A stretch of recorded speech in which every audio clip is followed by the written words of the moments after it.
안녕하세요. 저는 아내와 딸 하나를 두고 있는 40대 가장입니다. 작은 회사에 다니고 있고 출퇴근길에 사연을 듣고 있어요. 매일같이 지하철을 타는데 지상으로 전철이 올라가면 하늘을 보게 됩니다. 비행기 날아가는 게 보고 싶어서요. 어린아이 같다고요? 사실 어려서 제 꿈은 비행기 기장이었습니다. 그땐 해외여행이 흔치 않았기 때문에 비행기 한번 타보는 게 소원이었죠. 그런데 중학교 때 친구 한 명이 가족 여행을 간다면서 비행기를 탄다고 하더라고요. 많이 부러웠습니다.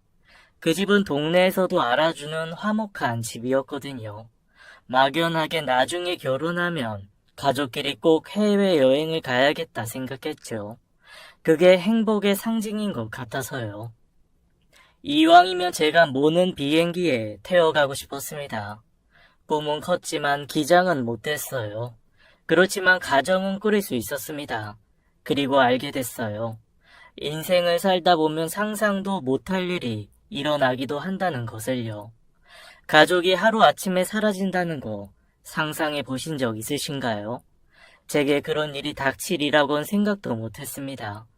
그것도 행복하게 신혼생활을 하던 중에요. 전 아내와 3년 연애를 하고 결혼했습니다. 아내는 허니문 베이비로 생긴 아이를 출산한 뒤였고요. 쑥쑥 크는 딸을 데리고 아내가 갑자기 사라져 버렸습니다.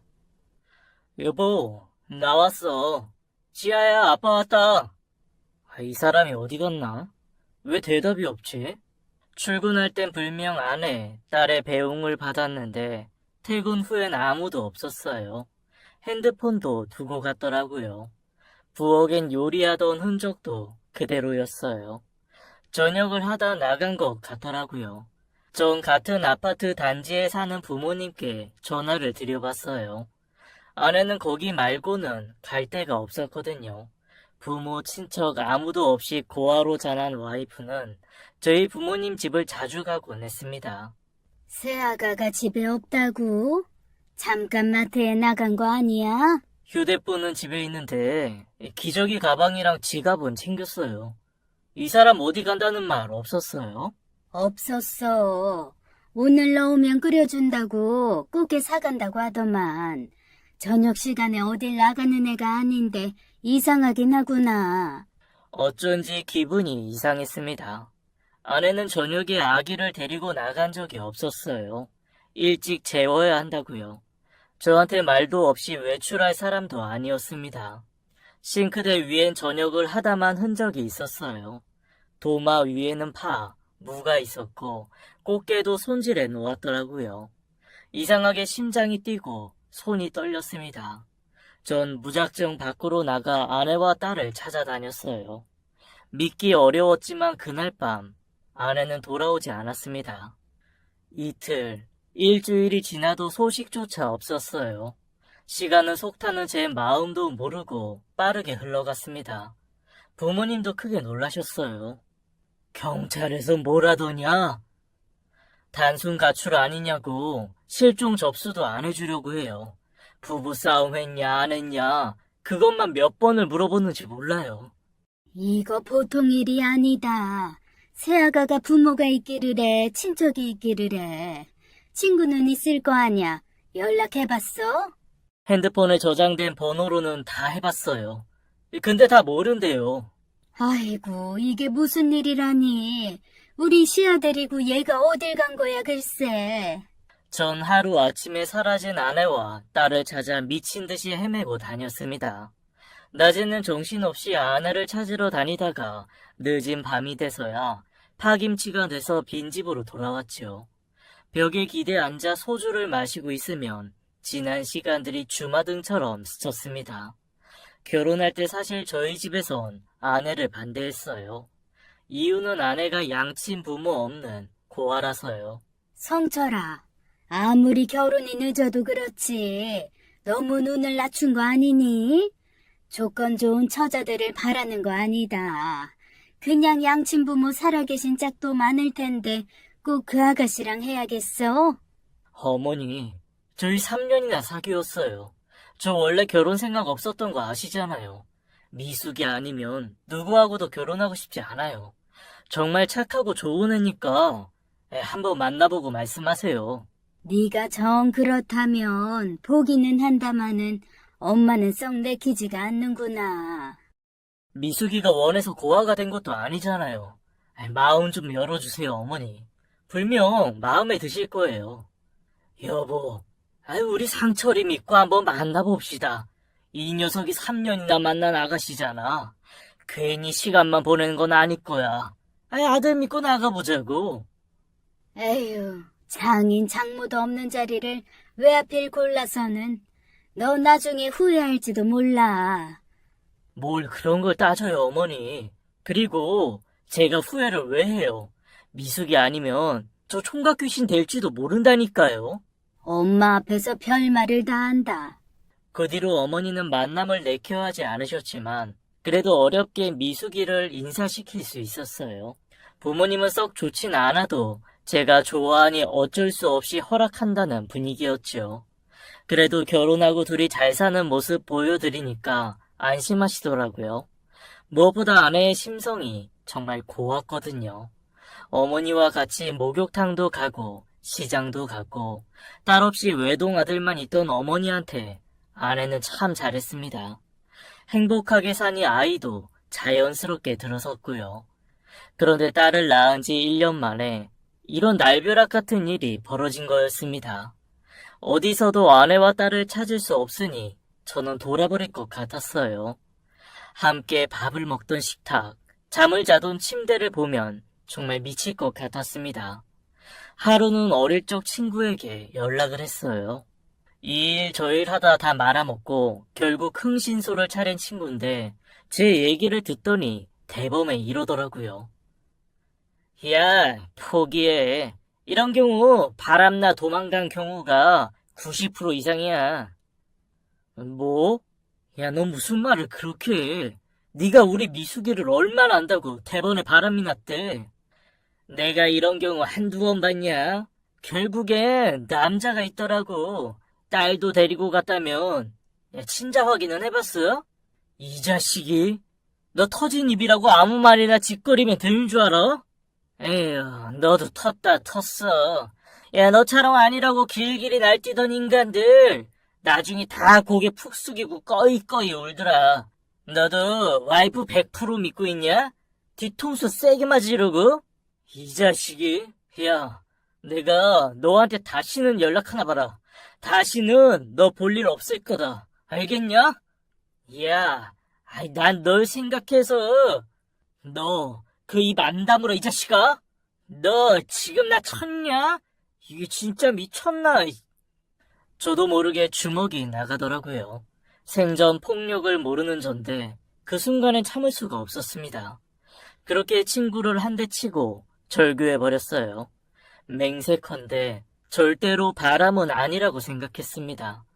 제 아내는 결코 그런 사람이 아니었어요. 연애 3년 하고 결혼했는데 그 사이 저한테 거짓말 한 번 안 한 사람입니다. 시아 엄마, 제 와이프는 정말 긁어도 부스럼 하나 안 나올 그런 사람이었어요. 하늘에서 내려온 선녀라고 해도 믿을 만큼 배려심 많고 착한 사람이라 선택한 배우자였습니다. 전 꼬박 1년 동안 전국을 돌아다니며 아내를 찾았죠. 그러나 아내와 딸의 흔적은 어디에도 없었어요. 부모님은 한탄하셨죠. 손녀딸인 시아의 사진을 보며 눈물바람을 하셨습니다. 인서가, 그러게 내가 다른 여자 찾아보랬잖아. 시아 어미가 가족이나 친척이 있었으면 이렇게 찾는 게 힘들었겠니? 세상 어디에도 끈이 없는 고아니까 찾는 것도 몇 배는 더 어렵잖아. 그런 말씀을 지금 왜 하세요? 눈에 넣어도 안 아플 우리 시아가 보고 싶어 죽겠다. 너도 속이 말이 아니겠지만 아버지랑 나도 속이 타다 못해 시커매졌어. 집 나가려면 혼자 나갈 것이지 시아까지 데려가서는 이렇게 감감무소식일 수 있는 거니? 애가 착해서 예쁘게 봤는데 이젠 아니다. 이런 불효가 어디 있어. 내 아들 이렇게 마음고생 시키는 게 어디 있냐고. 역시 고아랑 결혼시키는 게 아니었다. 엄마 말 왜 안 들었어, 이 녀석아? 그만하시라고요, 어머니. 이 녀석아. 네 어머니도 답답해서 하는 소리 아니야? 저 이만 가볼게요. 새아가랑 씨앗 소식 없으면 너도 이제 오지 마. 아니, 여보. 당신은 또 성철이한테 왜 그래요? 속상하잖아. 이 며느리 잘못 들어서 이게 무슨 난리야? 저 녀석도 꼴 보기 싫어. 네, 이제 안 올게요. 아버지 말씀대로 코빼기도 안 비칠게요. 성철아, 너까지 왜 그래? 아버지가 답답해서 하시는 소리잖아. 저도 점점 지쳐갔습니다. 그날도 어김없이 포장마차에서 술을 마시고 텅 빈 집에 들어갔어요. 사진 속에서 딸을 안고 환하게 웃고 있는 아내가 미워서 견딜 수가 없었죠. 전 홧김에 액자를 던져버렸어요. 벽에 부딪혀 깨진 액자는 산산조각 났습니다. 그러다 쪽지 하나를 발견하게 됐어요. 사진 뒤에 껴있었던 것 같았죠. 쪽지에는 주소가 적혀 있었습니다. 아내의 글씨체였어요. 갑자기 술이 확 깨더라고요. 뭔가 단서가 되겠다 싶었습니다. 다음날 아침 술이 깨자마자 전 차를 몰고 주소지로 달려갔어요. 국도에 인적 드문 길이 나왔고 폐가 하나가 보이더라고요. 인기척 하나 없이 귀신 나올 것처럼 황폐했고 음산했죠. 꽤 오래 비어둔 건물 같았습니다. 아무도 없는 게 분명해 보였어요. 허탈한 마음으로 돌아서려는데 어디선가 아이의 목소리가 들렸습니다. 우는 소리 같기도 하고 칭얼거리는 소리 같기도 했는데 꼭 시아의 목소리 같았어요. 전 건물 안으로 미친 듯이 달려 들어갔습니다. 그리고 거짓말처럼 그곳에서 1년 동안 찾아 헤매던 아내와 딸을 발견할 수 있었어요. 대낮에도 어두운 방 한켠에 거지 몰골의 아내와 딸이 누워있더라고요. 여보, 여기서 뭐 하는 거야? 시아야!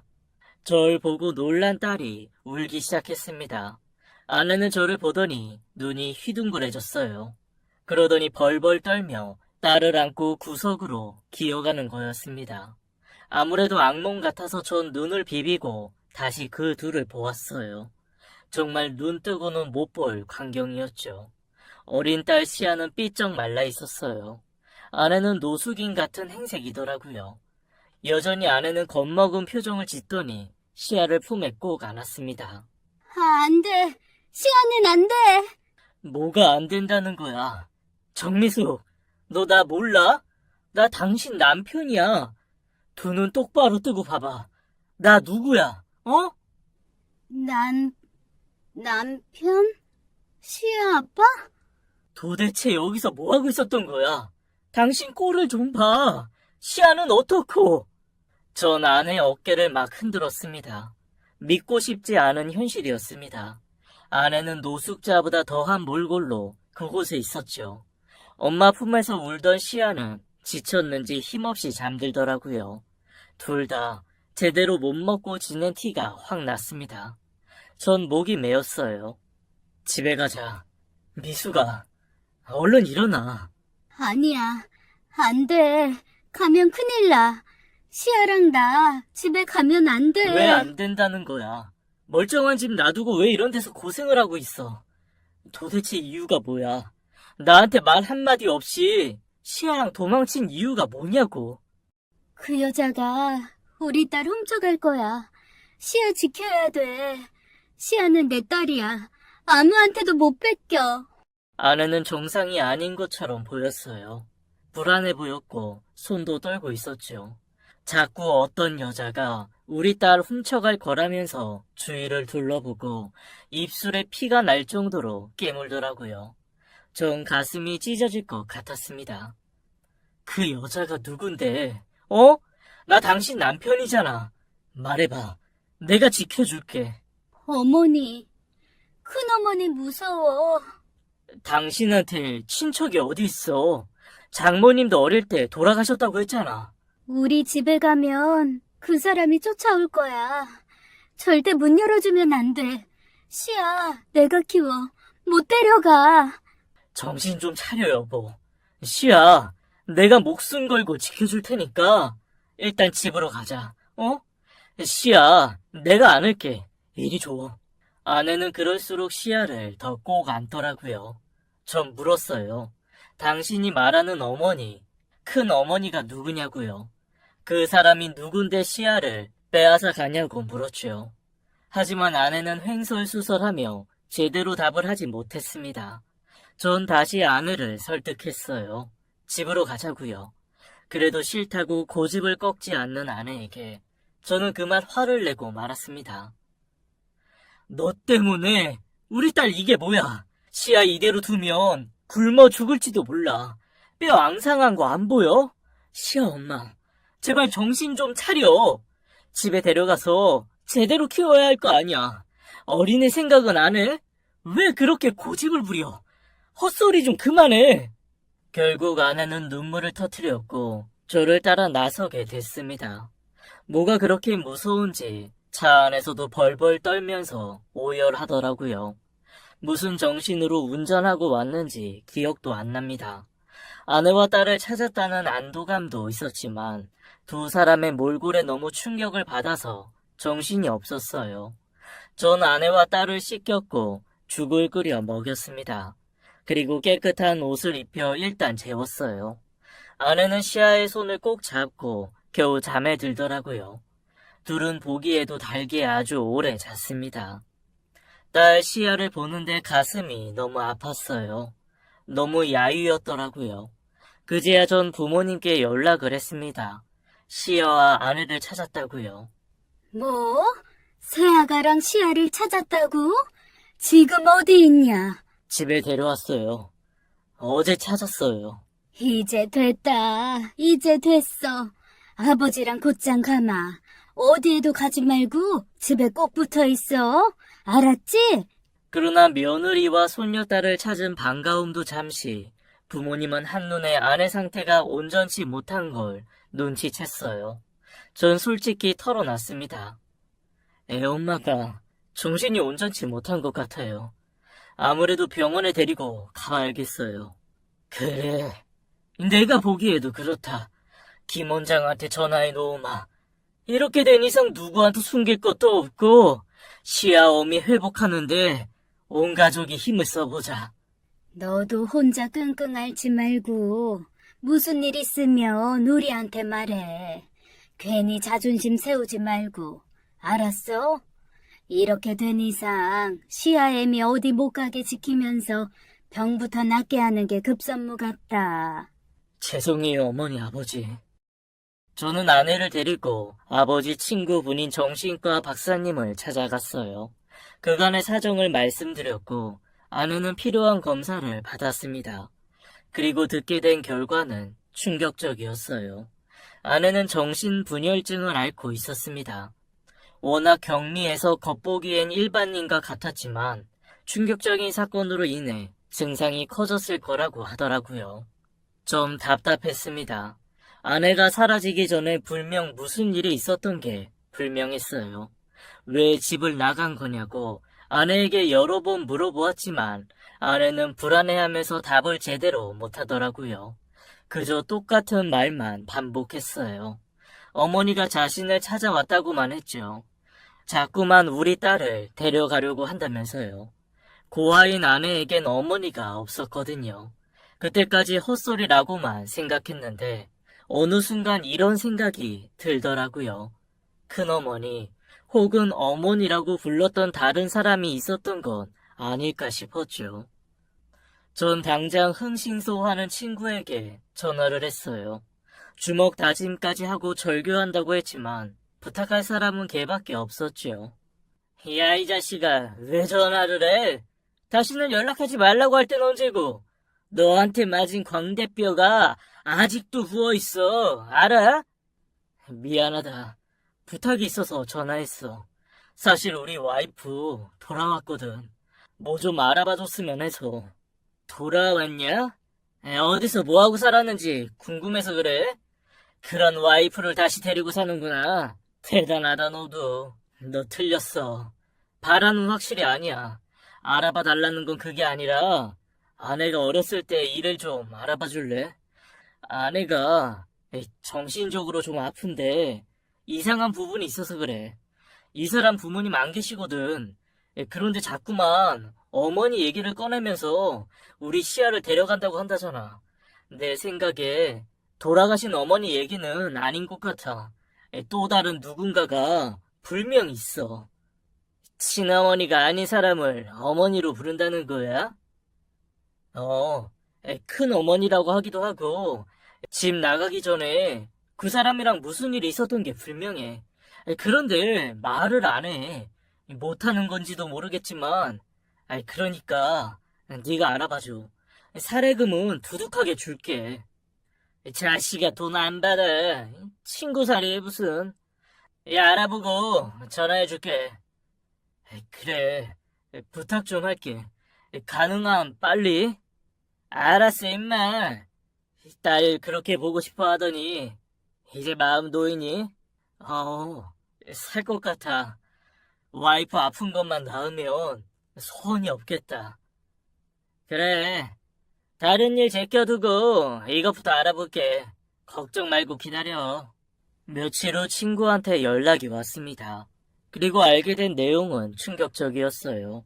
아내가 시아를 데리고 살았던 폐건물은 어릴 적 있었던 고아원이었더라고요. 친구는 당시 그곳 원장이었던 분의 연락처와 사는 곳을 알려줬습니다. 저도 한번 찾아가서 얘기를 들어보고 싶었어요.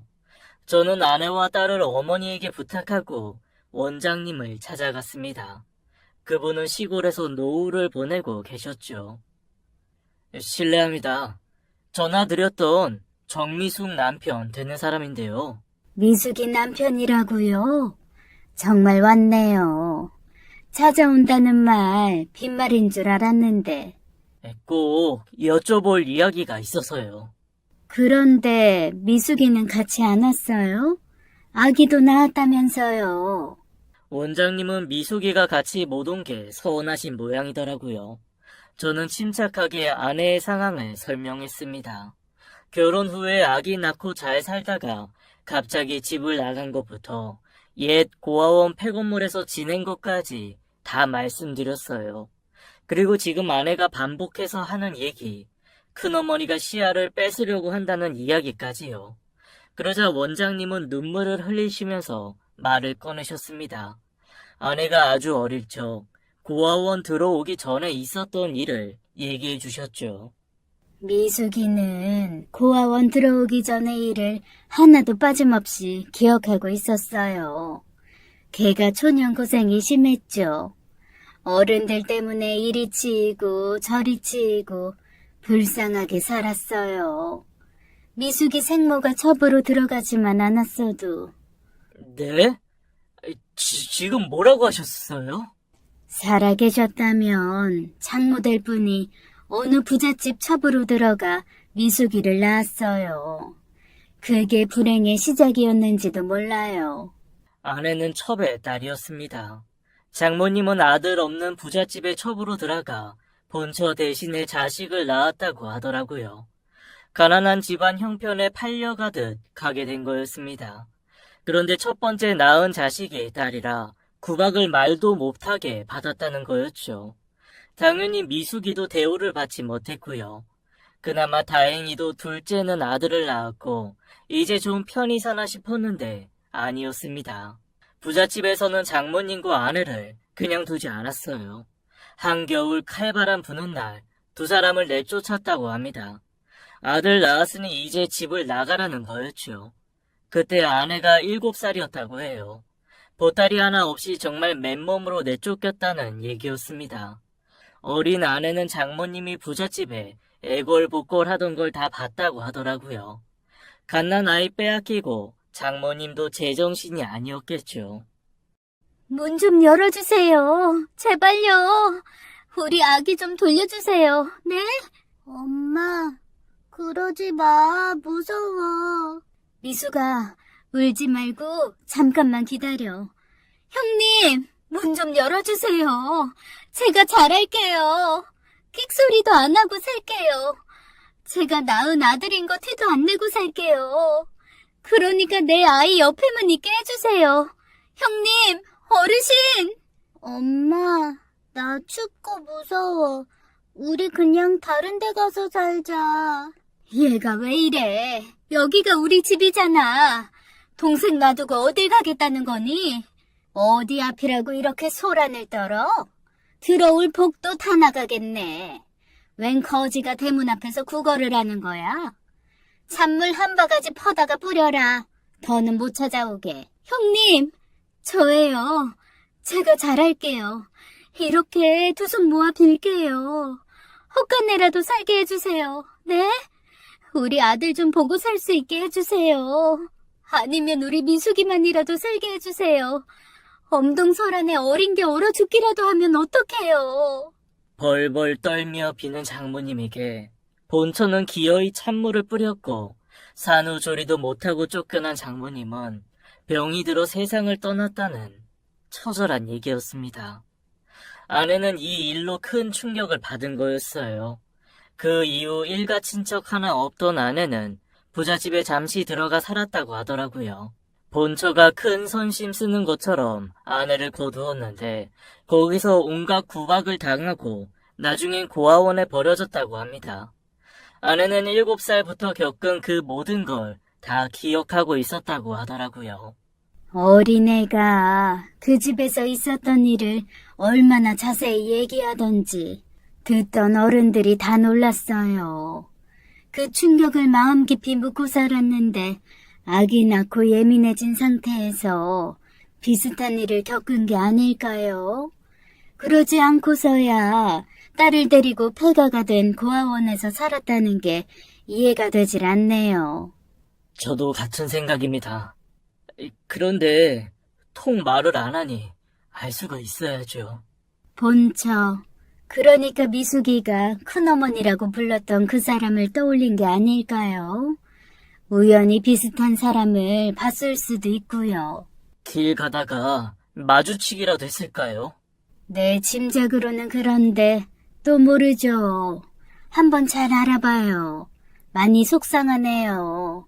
결혼해서 잘 사는 줄 알았는데 힘들겠지만 잘 좀 돌봐줘요. 예, 알겠습니다. 미숙이 편안해지면 시아랑 같이 찾아와요. 원장님과 헤어지고 나오는데 마음이 무겁더라고요. 아내가 어릴 때 그런 혹독한 일을 당했을 줄은 꿈에도 몰랐습니다. 어린 시절 얘기를 잘 안 하기도 했지만 미숙이는 저보다 더 밝고 긍정적인 성격이었거든요. 생각할수록 아내가 짠하더라고요. 저는 집으로 돌아와 아내를 꼭 안아줬습니다. 그리고 최선을 다해 아내의 회복을 도왔어요. 약물 치료를 받으면서 아내가 차츰 편안해지는 게 제 눈에도 보였죠. 이대로 아픈 각오를 잊고 잘 살았으면 하는 마음뿐이었습니다. 그러나 평화는 오래가지 않았어요. 어느 날 집으로 누군가 찾아왔습니다. 택배가 온 줄 알고 문을 열었는데 웬 나이든 할머니가 서 계셨죠. 전 처음엔 누군지 몰랐어요. 그런데 아내가 그분을 보자마자 부들부들 떨기 시작했습니다. 들고 있던 컵을 떨어뜨려 사방에 유리 조각이 튀었죠. 여보, 왜 그래? 움직이지 마. 발 조심해. 지금 물컵 깨졌어. 여보, 저 사람 왜 들여보내? 당장 가라 그래. 당장 문 닫으라고. 알았어, 여보. 할머니 누구세요? 누구신데 현관까지 함부로 들어오시는 거예요? 그랬더니 그분이 이러는 거였습니다. 미수가 나 못 알아보겠어? 나 큰어머니야. 정말 모르겠어? 몰라요. 난 몰라요. 아내는 얼마나 무서운지 그 자리에서 오줌을 지렸습니다. 전 너무 놀랐죠. 아내는 씻지도 않은 채 급하게 작은 방으로 달려갔어요. 그리고는 놀고 있던 딸아이를 품 안에 다급히 안았습니다. 잘못했어요. 제가 잘못했어요. 우리 시아 데려가지 마세요. 제가 키울 거예요. 꼭 제가요. 여보, 왜 그래? 진정해. 시안 놀라잖아. 상황을 보니까 그 할머니는 아내의 큰어머니, 즉 어릴 적 아내를 구박한 부잣집 본처인 것 같았습니다. 너무 황당했어요. 무슨 이유로 우리 집을 찾아왔는지 어이가 없었죠. 전 그분한테 나가라고 소리쳤어요. 제 아내 어릴 때 구박하고 내쫓은 분이시죠? 여보 맞아? 아내는 겁먹은 얼굴로 고개를 끄덕였습니다. 미수가 나 기억나는구나.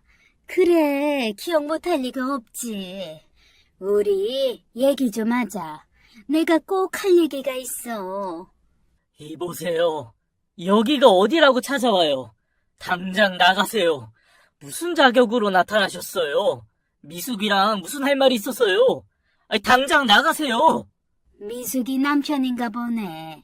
진정해봐요. 내가 꼭 할 말이 있어요.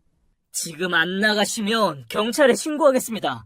제 와이프 벌벌 떠는 거 안 보이세요? 잠깐, 아주 잠깐이면 돼요. 내가 꼭 할 말이 있어서 왔다니까요. 경고합니다. 지금 저 경찰에 신고합니다. 알겠어요. 갈게요. 경찰에 신고하지 말아요. 가겠습니다. 진정해요, 애기 아빠.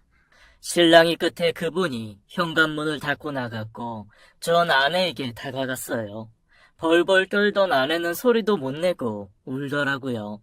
얼마나 겁을 먹었는지 부들부들 떨고 있었죠. 극도로 불안해하는 아내를 보면서 전 정말 속상했습니다. 한참 후에야 아내가 말을 꺼내더라고요. 봐, 내 말이 맞잖아. 큰어머니가 우리 시아 훔쳐가려고 찾아온 거야. 나 우리 시아 지켜야 돼. 절대로 뺏길 수 없어. 여보, 내가 있으니까 아무 걱정 마. 일단 우리 어머니한테 가 있어. 시아랑 같이. 그 사람이 여기 또 찾아오면 내가 혼쭐을 내줄게. 아예 얼씬도 못하게. 무슨 말인지 알지? 저는 급히 아내와 딸을 본가로 보냈습니다. 아내가 다시는 큰 어머니라는 그 여자와 마주치지 않도록 조치를 취해야 할 것 같았어요. 아까 한 행동으로 봐선 분명 다시 찾아올 것 같았기 때문에 예감이 좋지 않았습니다. 무슨 일인지는 몰라도 단판을 짓고 싶었어요. 저는 집에 남아서 그분이 또 찾아오길 기다렸습니다. 그리고 제 예상이 맞았어요. 다음 날 밤, 집 앞에서 서성이던 그분과 마주쳤고 저는 다가가 물었습니다. 도대체 왜 또 왔어요? 왜 그렇게 미숙을 괴롭히시는 거예요? 혹시 1년 전에도 미숙이 이렇게 찾아온 겁니까? 그렇게 구박하고 미숙이 가족 다 빼앗더니 이제 와 무슨 볼 일이 있다고요? 당최 이유를 모르겠네요.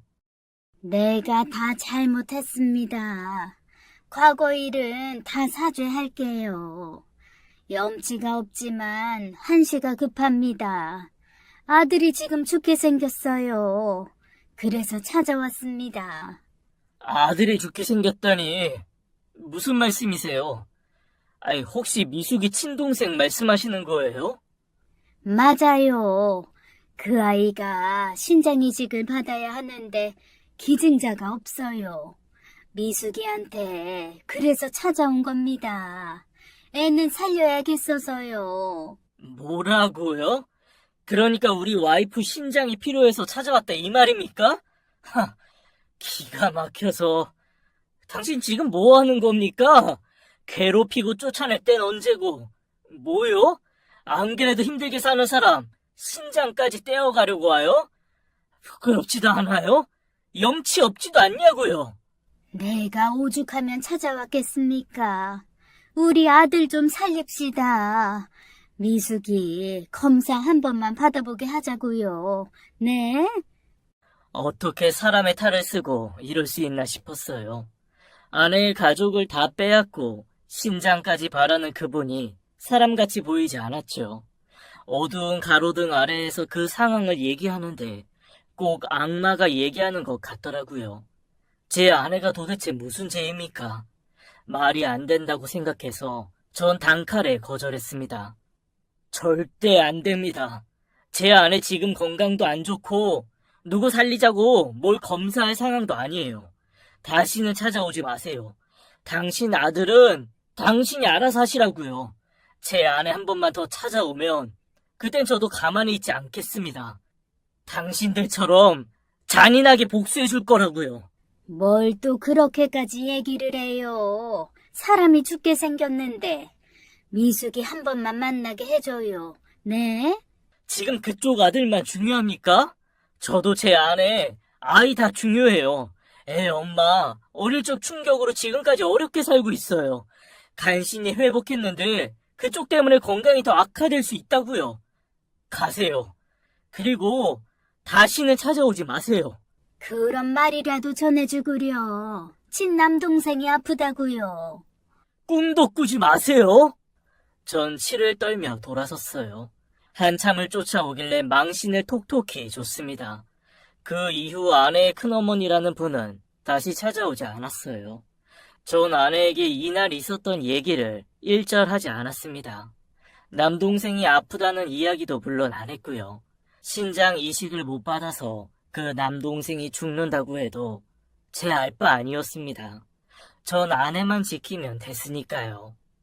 이미 상처받을 만큼 받으며 살아온 아내입니다. 더 이상 그 집 일로 상처받는 건 전 원하지 않았어요. 그러던 어느 날 밤 아내가 딸을 재워놓고 절 부르더라고요. 심각한 얼굴로 이렇게 말하는 거였습니다. 여보, 다 날 위해서 그런 거지? 내 동생 아프다는 것도 큰어머니 만났다는 것도 일부러 숨겼잖아. 고맙게 생각해. 진심이야.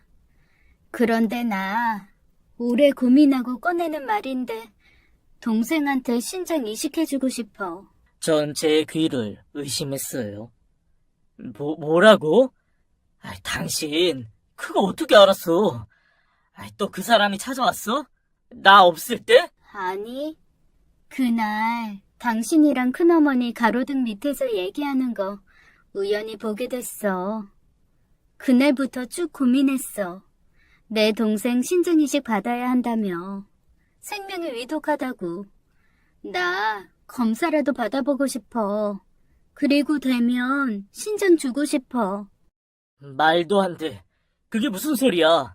넌 내가 길길이 날뛰는 걸 보고도 그런 소리가 나와? 절대 찬성할 수 없어. 누구 부탁을 들어준다는 거야? 너 정신이 있어?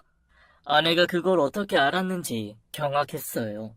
부모님은 같은 아파트에 사십니다. 동도 가까운 편이고요. 아내는 부모님 집에 있다가 딸아이가 잘 때 안고 자는 인형을 가져오려고 부모님 몰래 다시 나왔던 거였죠. 길가에서 큰 소리를 내고 있던 절 발견하고 다가오다가 큰 어머니를 보고는 길거리에 주저앉았다고 했습니다. 거기서 우리가 나눈 대화를 다 듣게 된 거였죠. 그 뒤 저 몰래 오래 고민했던 모양이었어요. 절대 안 된다고. 남동생 얼굴이나 기억해? 생판 남이나 다름없이 커왔는데 신장이식을 당신이 왜 줘? 그뿐이야? 그 집에서 당신한테 해준 게 뭐가 있어? 한겨울에 내쫓고 장모님도 돌아가시겠잖아. 그래놓고 당신한테 도움을 청해? 그게 사람 탈을 쓴 짐승이지 뭐야. 여보, 내 말 좀 들어봐. 싫어. 당신 꿈도 꾸지 마. 겨우 몸 회복하고 사는데 신장 이식을 어떻게 해준다는 거야. 검사해볼 것도 없어. 그 집에서 당신 몸에 손끝 하나 못 대게 할 거야. 그래도 내 동생이야, 여보. 아주 갓난아기 일 때 헤어졌지만 나 많이 생각하고 살았어. 우리 엄마한테서 나온 자식, 하늘 아래 나랑 걔 이렇게 둘 뿐이야. 내 마음 조금도 이해 못하겠어? 이해 못해. 난 당신이 전부라고. 당신 건강 더 나빠지면 어떡해. 지금도 이렇게 힘들어하면서. 당신 마음 모르는 것도 아니야. 근데 내 솔직한 마음이 그래. 날 학대하고 버린 큰어머니 치가 떨리기 싫어. 그렇지만 지금 아픈 사람은 그 사람이 아니고 내 동생이잖아.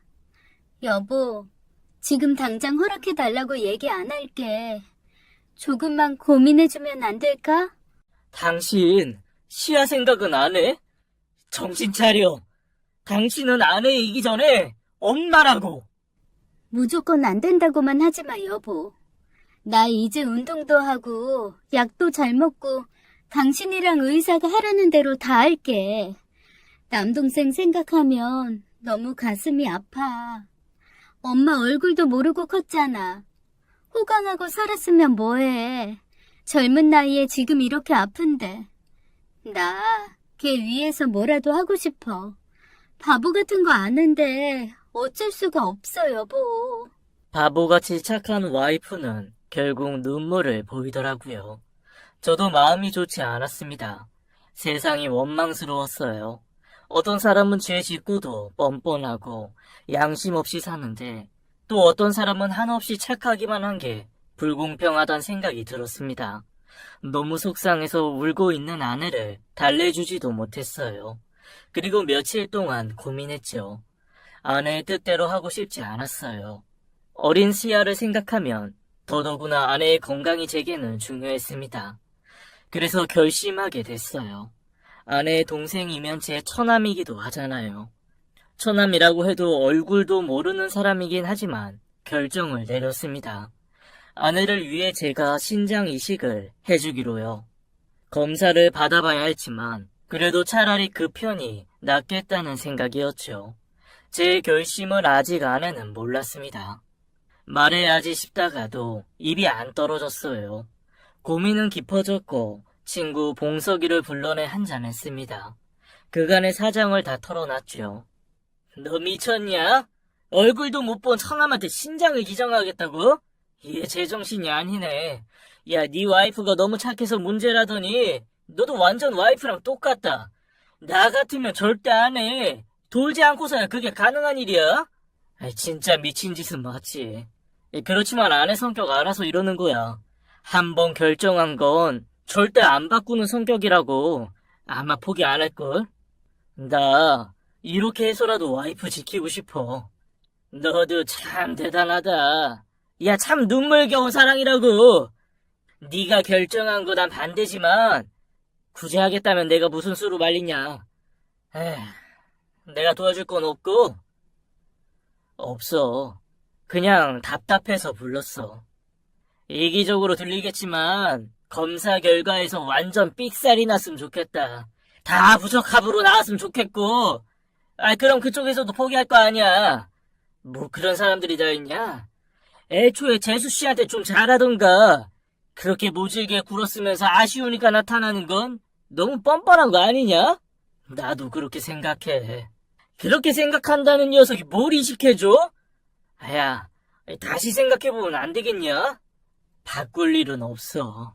마음 바뀌면 당장 나한테 연락해. 술 거하게 한 잔 살 테니까. 야, 오늘도 술 맛도 안 난다 임마. 그날 친구와 헤어지고 결심을 굳혔어요. 아내에게 제가 생각한 걸 털어놓기로요. 전 아내에게 말했습니다. 얼굴도 못 봤지만 처남은 처남이라고. 가능만 하다면 내가 신장 이식해주고 싶다고요. 당연히 아내는 펄쩍 뛰었어요. 당신이 왜 하냐고. 절대 안 된다고 놀라더라고요. 미안해서 그렇게는 안 된다는 아내를 제가 밤새도록 설득했습니다. 결국 아내는 미안하다며 오열했어요. 전 아내를 꼭 안아줬습니다. 그만큼 나에게 소중한 사람이 당신이라고. 더는 몸도 마음도 아프게 하고 싶지 않다고 말해줬어요. 제일 깊은 진심이기도 했습니다. 전 아내가 간신히 잠든 걸 보고 집을 나섰어요. 그리고 그 여자, 아내가 큰 어머니로 부르는 여자를 찾아갔죠. 신장이식, 제가 하겠습니다. 검사 언제 받으면 됩니까? 뭐라고요? 미숙이가 아니고요? 미숙이는 털끝 하나 건드리지 마세요. 그냥 제가 하겠습니다. 싫다고 하시면 할 수 없고요. 큰 어머니라는 여자는 많이 놀란 것처럼 보였습니다. 당연히 해도 제 아내가 할 거라 생각한 것 같았죠. 그러나 제가 상관할 바는 아니었어요. 그런데 진행 과정에서 난관이 있었습니다. 서류상 가족도 아니고 아주 오랫동안 왕래가 없었기 때문에 적법한 방법으로는 이식이 어렵다고 하더라고요. 그러더니 그 여자는 자신이 알고 있는 비공식적인 방법으로 진행하면 된다고 했습니다. 그러면서 이상한 계약서 같은 걸 내밀더라고요. 살펴보니 신장을 반드시 주겠다는 약속을 하라는 내용이었습니다. 그 여자는 조급함을 애써 감추고 있었어요. 저마저 안 한다고 하면 어떻게 하나 초조해하는 게 눈에 보였죠. 전 이런 방식이 마땅치 않았지만 이미 결심했기에 하라는 대로 다 해줬고요. 이틀 뒤에 꼭 이 병원 앞으로 나와줘요. 건강검진 받아야 하니까요. 알겠죠? 정말 고맙네요. 이제 마음이 놓여요. 그렇게 일이 진행되는 동안 아내는 제 얼굴을 제대로 보지도 못했어요. 부모님께도 본의 아니게 거짓말을 해야 했습니다. 제가 병원에 드나드는 걸 모르게 할 작정이었어요. 그저 이 과정이 빨리 지나가기만을 바랬습니다. 그러면 다시 우리 집에 평화가 찾아올 것 같았죠. 시간은 흘러 검사 전날이 다가왔어요. 집에 있는데 친구한테 전화가 왔습니다. 흥신소 운영한다는 봉석이라는 친구한테요. 녀석은 제가 전화를 받자마자 다짜고짜 소리를 지르더라고요. 야, 절대 하지 마. 그거 신장 이식 말이야. 그 사람들 다 사기꾼이야. 거짓말쟁이라고. 내 말 안 들었다가는 너 큰일 난다. 무슨 얘기야? 왜 그래? 잘 들어. 네 처남. 진짜 처남이 아니야. 그건 또 무슨 소리야. 진짜 처남이 이미 옛날에 죽었다고. 그러니까 지금 신장이 아프다는 사람은 생판 남이라는 얘기야. 뭐? 너 뭐 잘못한 거 아니야? 야, 다른 사람도 아니고 내가 네 일을 대충 봤을 것 같아? 아주 사차시 과거를 했지. 그랬더니 네 와이프 친동생은 이미 저 세상 사람이 됐더라고. 아주 어렸을 때. 그러니까 그 큰어머니라는 양반이 자기 아들 살리려고 새빨간 거짓말 한 거라고. 너무나 충격적인 이야기에 정신이 혼미해졌습니다. 친구는 저랑 헤어진 뒤 아무래도 찜찜한 마음이 들었다고 하더라고요. 그래서 저 몰래 혼자 뒷조사를 했다는 것입니다. 그 결과 제 아내 진짜 남동생은 이미 죽은 지 오래됐고 병상 위의 청년은 큰 어머니가 낳은 친자식이라는 거였어요. 불쌍한 처남은 태어나서 2년밖에 못 살았다는 얘기였습니다. 네 아내 구박하고 내쫓았다는 여자 진짜 악질이다. 야, 어떻게 이런 일이 있냐? 나도 조사하면서 깜짝 놀랐다, 야. 진짜 처남이 죽기 1년 전에 그 여자 기적처럼 임신이 됐고 그렇게 낳은 아들이래. 네 와이프는 얼마 못 살다 쫓겨나서 그 사실을 몰랐던 거야. 진짜 처남 죽은 건 감쪽같이 속이고 자기 아들한테 신장이 필요해지니까 네 아내한테 거짓말하고 이식 받으려는 속셈이었던 거지. 나 도저히 믿을 수가 없다. 야, 이게 사람이 할 수 있는 생각이냐? 너도 너지만 네 아내 받을 충격은 어떻게 하냐? 이 아픈 사람이 그 얘기 듣고 제대로 살 수나 있겠냐? 고맙다. 너 아니었으면 정말 큰일 날 뻔했어. 뭐 아내한테는 어쨌든 잘 말해야지. 진짜 고마워, 봉서가. 통화를 끝내고 전 한참 동안 멍하니 앉아 있었어요. 눈앞이 캄캄해졌습니다. 인간이 어디까지 악해질 수 있을지 경악스러웠어요. 무엇보다 이 얘기를 어떻게 아내한테 해야 될지 고민이 됐죠.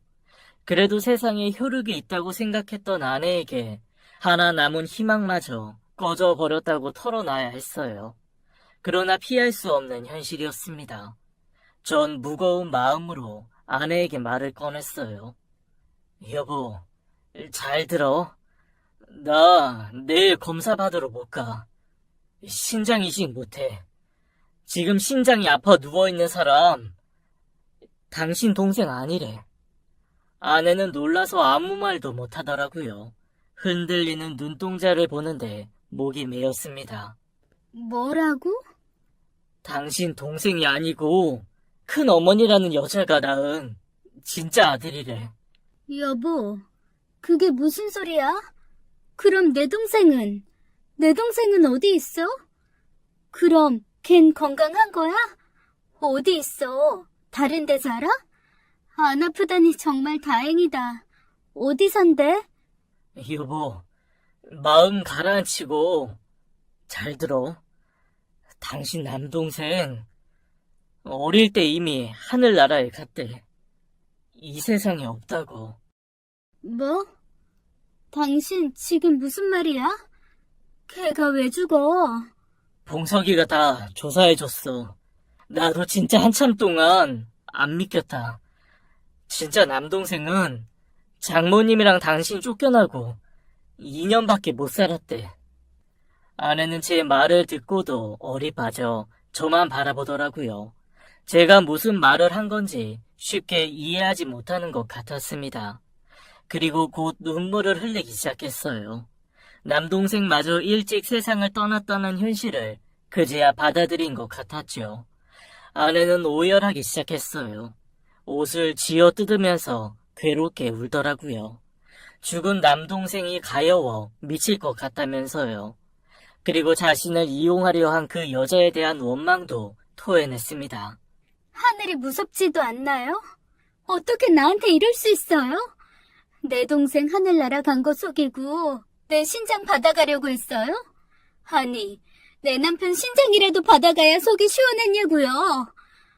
여보, 미안해. 정말 미안해. 난 그것도 모르고 아무것도 모르고 바보같이 굴었어. 끝까지 그 여자한테 다 빼앗길 뻔했어. 바보 천치같이. 이렇게라도 알게 된 게 얼마나 다행이야. 진정해, 여보. 난 괜찮아. 악을 쓰던 아내는 한참 만에 진정했고 저한테 안겨 이렇게 말했어요. 하늘에서라도 동생과 친엄마가 만난 게 다행이라고요. 낳자마자 아이를 빼앗긴 엄마의 마음을 딸인 씨야 키우면서 알 것 같다면서 그렇게 눈물을 쏟아냈습니다. 그 여자 절대로 용서 못해. 어떻게든 죗값 치르게 하고 싶어. 우리 경찰에 신고하자. 불법적인 방법으로 신장 이식하려고 했잖아. 그리고 더 이상 우리한테 접근하지 못하게 할 수 있는 일 다 찾아보자. 그래, 나도 같은 생각이야. 우리 근처에는 발도 못 붙이게 아주 혼쭐을 내줘야겠어.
지난 일들을 되짚어보니 그 여자는 사람이 아니다 싶었어요.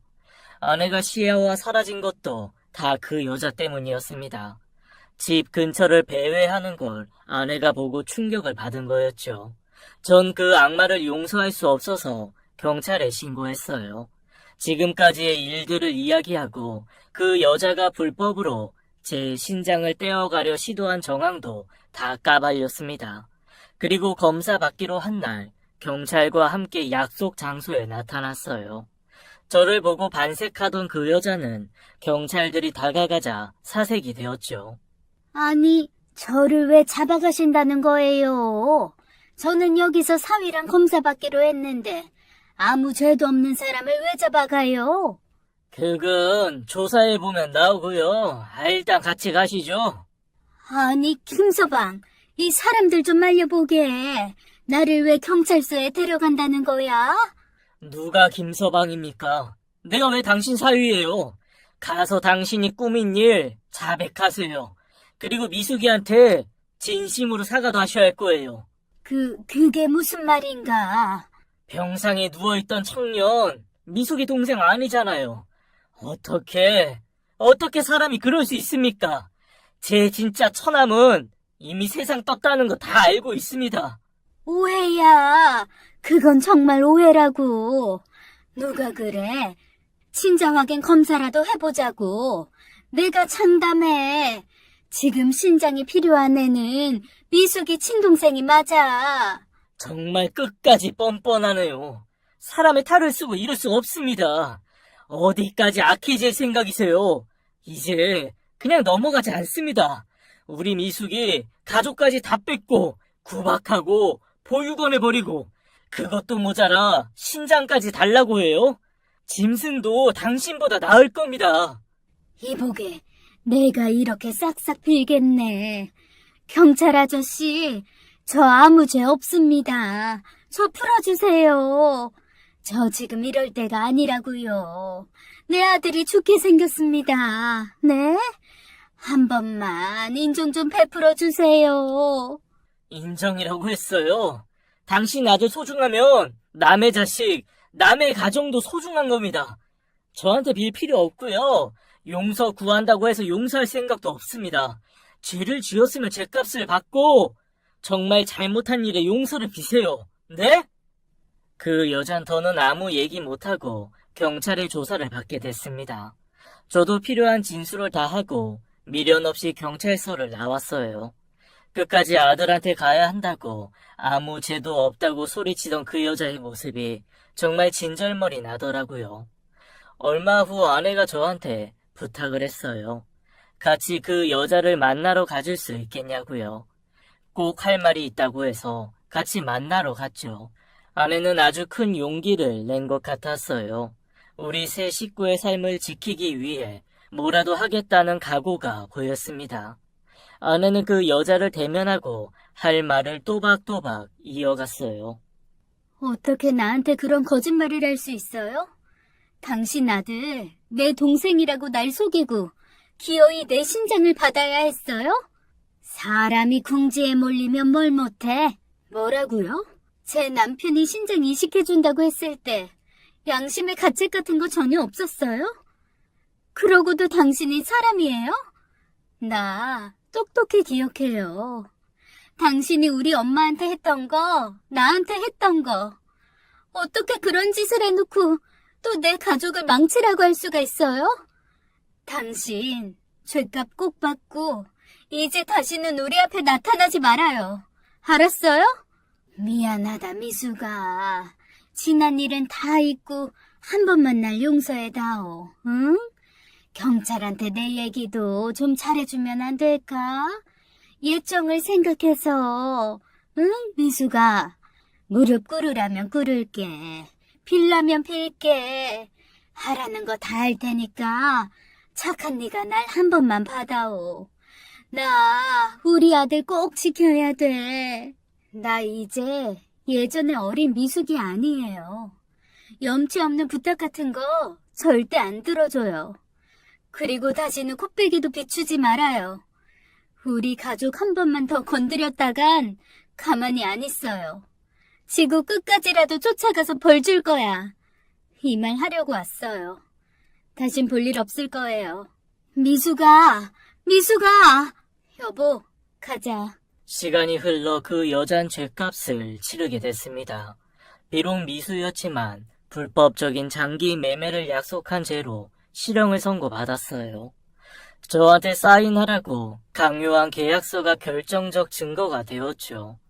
그렇게 아내가 큰 어머니라 부르던 여자는 끝내 옥살이를 하게 되었습니다.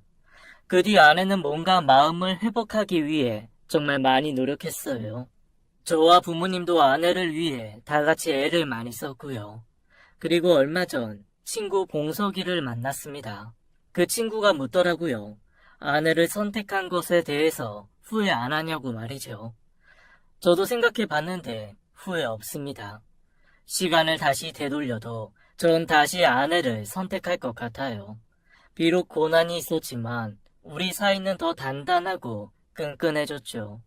지금 아내와 전 하루하루 평화롭게 살고 있어요. 저희 딸 시아도 사랑 듬뿍 받고 잘 자라고 있고요. 퇴근하면 따뜻하게 맞이해주는 가족이 있다는 곳에 하루하루 감사하며 살고 있습니다. 여보, 나 왔어. 시아야, 아빠 왔다. 아이쿠, 우리 시야. 하루 사이 키가 더 컸네. 요새 잘 먹어서 키가 쑥쑥 자라는 것 같아. 몸무게도 많이 늘었어. 여보, 배고프지? 얼른 옷 갈아입고 와. 얼큰하게 동태탕 끓여놨어. 반주도 할래? 동태탕? 우와, 냄새부터 끝내주는데.